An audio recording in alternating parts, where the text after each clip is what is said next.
So as we mentioned before, the animations do work differently than PowerPoint because they're working on a timeline. However, they're really not much more complex.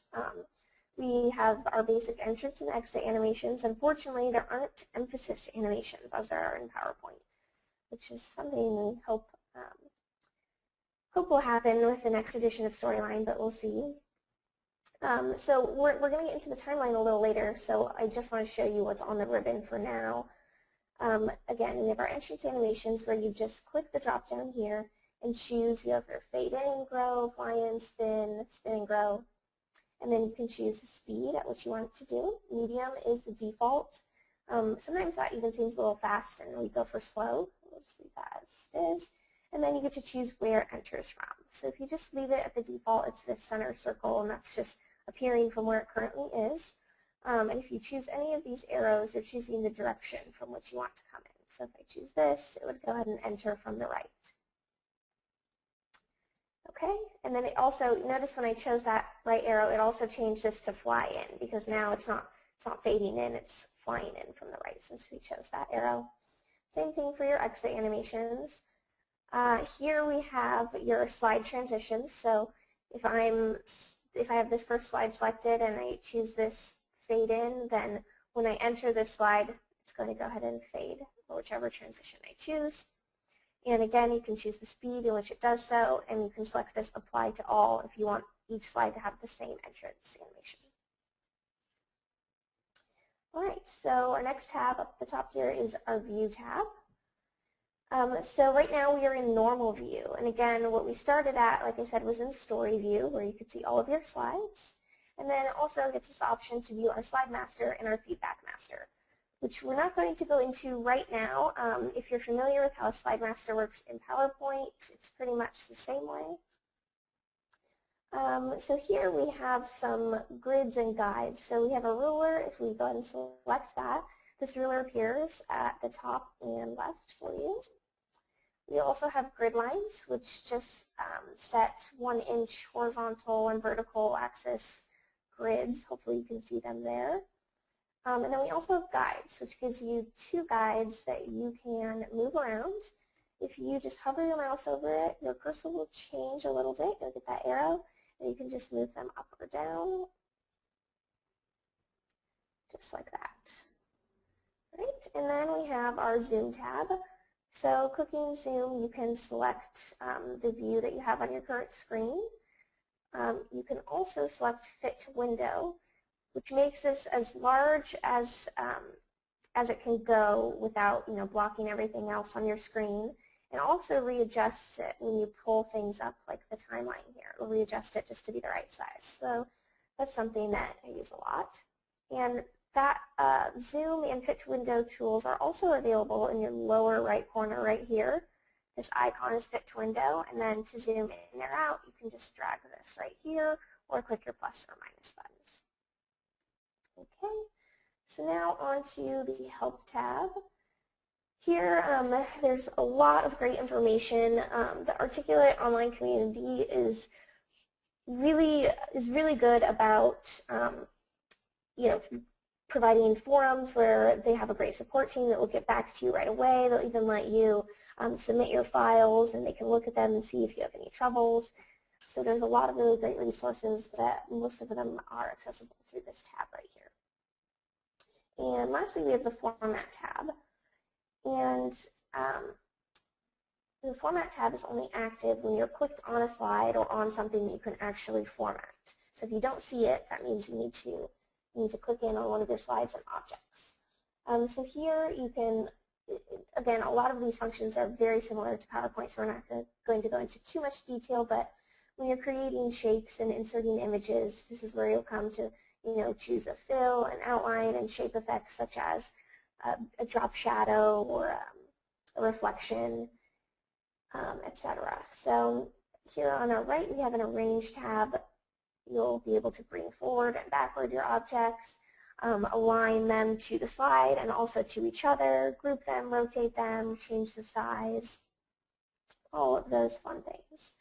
So that is the basic overview of the interface and all of your tabs up here. So I'm going to go into a little more detail on what we're actually seeing down on the bottom half of our screen once we've gone into one of our slides.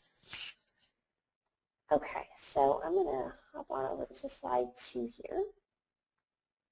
And first take a look at our timeline.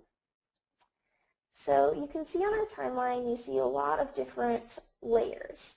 Every object that's on your screen is represented as a different layer on your timeline. And you'll see that they're kind of dragged out to different spots on there because that's adjusting their animation time. So I'm going to try to zoom in a little bit here, and you can see that the timeline is made up of seconds. It has half-second marks as well as quarter-second marks. And you can adjust that by what I was just doing right here. There looks like these little mountain icons. You can zoom out, and you kind of see a lot less of it. If you don't have a lot going on the screen, it's fine to be able to zoom in so you can more accurately time these to, just a millisecond practically. But if you do have a lot and you want to see more of your timeline at once, you can understand what's going on, it's best to kind of zoom out and have that out here. On the left, we have the option to rename any of these. So you can see this says Blue Company Logo PNG. That's the name of the file that we brought in. So that name is going to stay. But if you want a more definitive name that makes more sense for you, you can just go ahead and come in here and change that rather than it just being picture 23. Okay, we have our play and stop buttons down here. If you want to actually preview your slide within Storyline rather than going to the preview tab, you can do that. Sometimes, in my opinion, it takes a little bit longer that way. So I don't use it as often, but it is there if that's convenient for you. So we're going to go into the timeline animation a little bit further later on. But first, again, I want to give you the overview of kind of everything that you're seeing here. So we have a States tab, which is a little more advanced, but the States is used for mainly for buttons and for objects that you want to hide or show. So you can have a hidden state of something, so it's not showing, and then maybe you'll set a trigger to turn it visible. Or maybe you have a button, and when you hover over it, you want it to be a darker color, so that would be a hover state.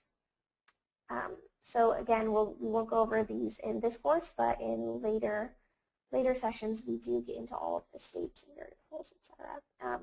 So we have the Notes tab here. Now the Notes tab can be used for either a transcript. Maybe you want to have your learners be able to see what's being spoken on screen as they're watching it. So that's where you could enter in your transcript right here. And then when we go into the player features, you can choose to show this Notes tab on your player, and they can just select it and they'll get to see everything on screen.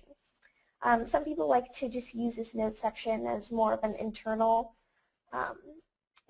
place to store maybe developer notes or anything like that. And in that case, you don't have to show your notes on the player, and that could just be something that your user never sees. It's just convenient for you. Okay, so on our right side of the screen up here, there's two main columns. We have our triggers and we have our slide layers. So our slide layers, you can see there's one that's yellow and highlighted. We always have just one main slide layer on every slide. And we have the option to create more slide layers. So you would do that just by creating a new layer here, and bam, you have another layer there. So these layers would never be shown unless you created a trigger to show it. And again, these are kind of a little more advanced activities that we're not going to be addressing, but I wanted to at least show you the capabilities and let you understand what all of these little buttons over here do. So I'm just going to go ahead and delete that.